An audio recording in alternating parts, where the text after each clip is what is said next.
Hello everyone, this is Danny from Deep South Homestead. We've decided that we want to use this carrot bed to plant some tomatoes in it. We've got the seed ordered for a special variety, so what we've decided to do is go ahead and start pulling up our carrots, even though they're not to the stage we want them at. They're going to be canned and cut up anyway, so we're not looking for anything really big and beautiful. These here are the Danvers half longs is what they're called. It makes a pretty good carrot. They're probably 4 to 5 inches long, most of them, which is going to be fine for what we're going to use because we're going to cut them up and put them in jars and can them anyway. And we'll be showing you the video on that here in just probably shortly. Thought maybe we'd just take this time to show you the whole process from the ground to the jar with carrots. Here we are, we've got all of our carrot bed cleaned up now. We got the leaves all raked out, the carrots are all pulled up. It's not a very big bed, it's only about 4 feet wide and 8 foot long, but these are our carrots. We're going to be taking them in the house and washing them and getting them ready to cut up and put in jars. This is what you get when you raise them on your own here at the homestead. These Danvers half longs are really good carrots to raise, especially in a bed. This is the first year carrots in these beds. We go with the half longs in it because the dirt is not as mellow as we'd like for it to be. Probably next year we'll go with a different variety of carrot, one that gets a lot longer, because maybe next year we'll have the dirt mended a little bit deeper in the ground.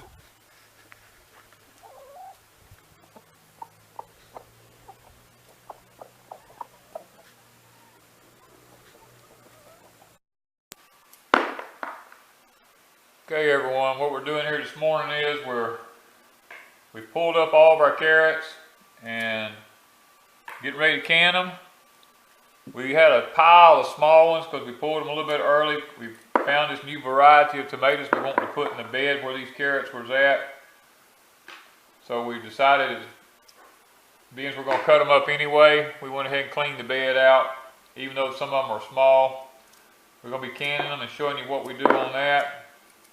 And showing you that we don't waste anything on Deep South Homestead. It don't matter to us if these carrots are just small like this or not. It's not going to really matter because you're going to cut them up anyway.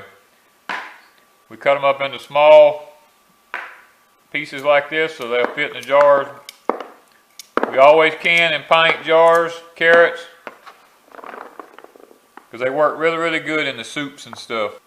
We save the ends that we cut off of them. All that goes to the pigs. Okay, we've washed our carrots here for the last time. We're going to be pouring them in a colander. Get some of the water out of it.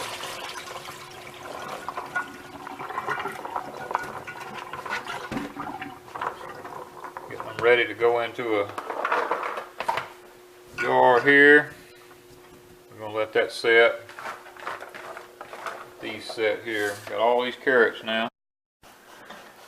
Okay, what we have is we're fixing to start our canning process, and before we do, we always rewash our jars in hot, soapy water.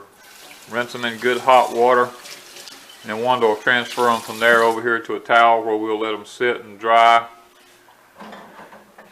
And in the meantime, I've got things set up over here on the stove. We've got our lids back here. We'll be heating them up in a little while. We've got our pot here of water that we've got heating up because we're going to be using boiling water. We've got our canner set up here with water up to the right level in it for our pint jars. Okay, when doing our carrots here, there's a few things that we do in the procedure here. We have a wooden cutting board that we set on top of our counter because what we'll be doing is transferring this boiling water over to this here so it doesn't sit on top of the ceramic. It sits on top of the wooden cutting board. We have our magnet here that we use to pick up the rings and the lids out of the hot water with. We leave that sticking there. We've got our funnel. We have a plate here that we'll put next to this. We set our jars in this plate. We have our tongs here that we pick our jars up with to put into the boiling water. And what we'll do, we'll also keep a napkin here or a paper towel. We always keep that on the plate, a damp one, to wipe the rings, to wipe the lid off on the jar to make sure there's no contaminants around the edge of the jar so that the lid will seal. Ready to start our canning process. We've got our jars in the water back here with our lids. The water's not really hot. We just like to keep the jars warm because we don't want to put a cold jar in with a hot process here and kind of breaking the jar. We always take our tongs and pick them up, let the water out of them. We'll bring them over here, set them down on our plate. What I do then, I put my funnel on here, start picking up my carrots. Raw carrots. These are raw carrots. Now these carrots have not been blanched or heated or anything. This is a raw pack. I'll put my carrots in. I usually will pick my jar up and bump the bottom of it like this because they'll really settle down good when you do that. I like to get my carrots down to where they're, if you look in there, they're about an inch. I always go by this ring here. I like to keep my carrots right below the bottom of that ring right there in the jar.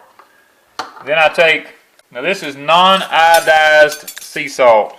I don't want any iodized taste in my food, and what we're doing with a pint here, I'm going to put 1/2 of a teaspoon of salt per pint in these. The next thing I'm going to do is we're going to put the boiling water. I'll put the funnel back on, and I pour the boiling water in next. You want to keep the water about 1 inch right below that line right there. You want to keep the water down to there, because what will happen is carrots have an extremely large amount of sugar in them, and if you don't do that, that sugar, that thing goes to pressure cooking, will boil over inside here and it'll get where it don't seal. Now we're going to take this damp paper towel next, and we wipe the top of the ring off just in case something got on it, like a grain of salt or something. We're going to come back over here to our warm water, take our magnet, we're going to pick our lid up. Now one of the things I want to mention about the lid is here on our Homestead, we only use the lids that are silver. That's because we've noticed putting it in our cellar, we have a high humidity in our cellar. The silver ones don't rust like the gold colored ones do. And I'll tighten that down, just hand tight, and I'll bring it from here. I'll put it over in my pressure canner. We've got the pressure canner turned on now because I want the water getting hot in it so that we don't put a hot jar into cold water. We've got a hot jar going into hot water. We're filling up the last one here. This will be pint number 9. Get it down to where they got room enough in there where they're not sticking up above them. I like to make sure it's just right at the line. Get our 1/2 teaspoon of salt. Now remember, non-iodized. And I like to put the funnel back on there. This is to keep the water from splashing a grain of salt up on the edge of the rim, and you want to fill it up with water till it's right about 1 inch from the top. Then we want to wipe the ring off again. Our last lid. Remember, we use only the silver ones here because of the humidity in our cellar. They seem to hold up better. And I know there's a lot of controversy out there about the new lids, that they don't have to be heated and all this kind of stuff, but we've not had any problem with just keeping them in lukewarm water. We're going to set this last one down in there. We're going to get the top. What we want to do, pressure cooker, there's arrows on it.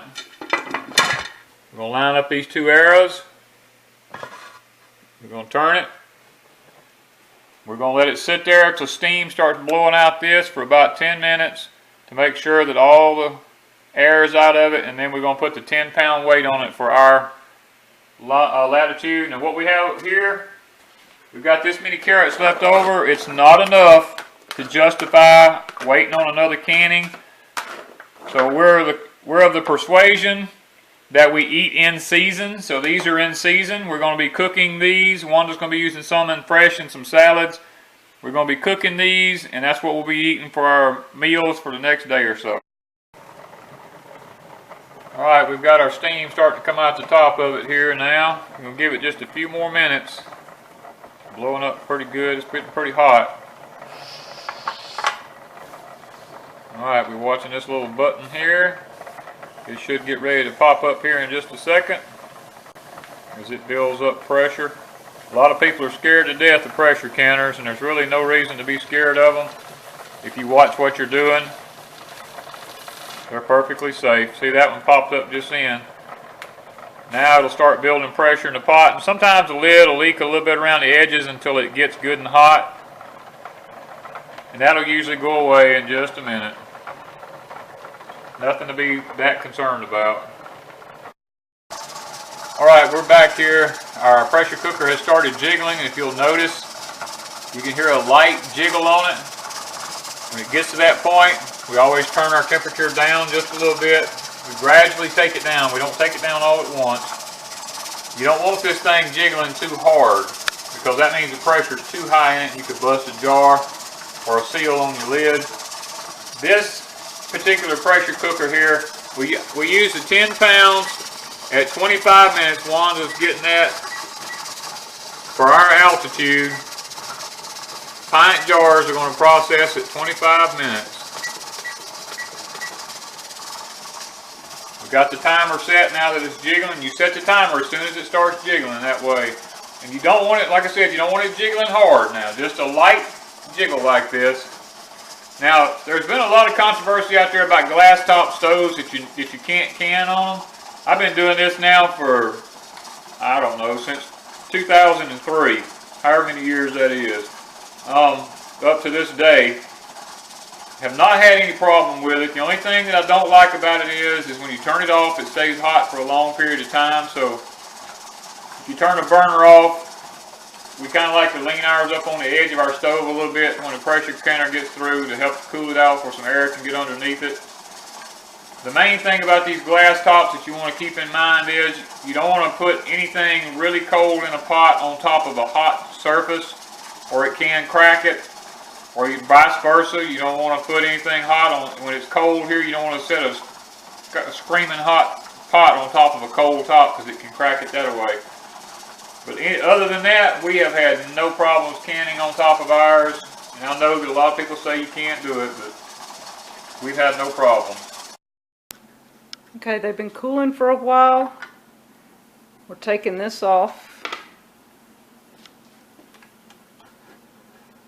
Make sure the pressure's off and hold it away.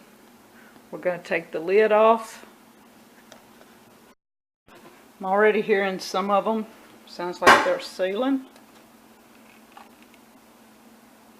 We use the tongs and put them over here.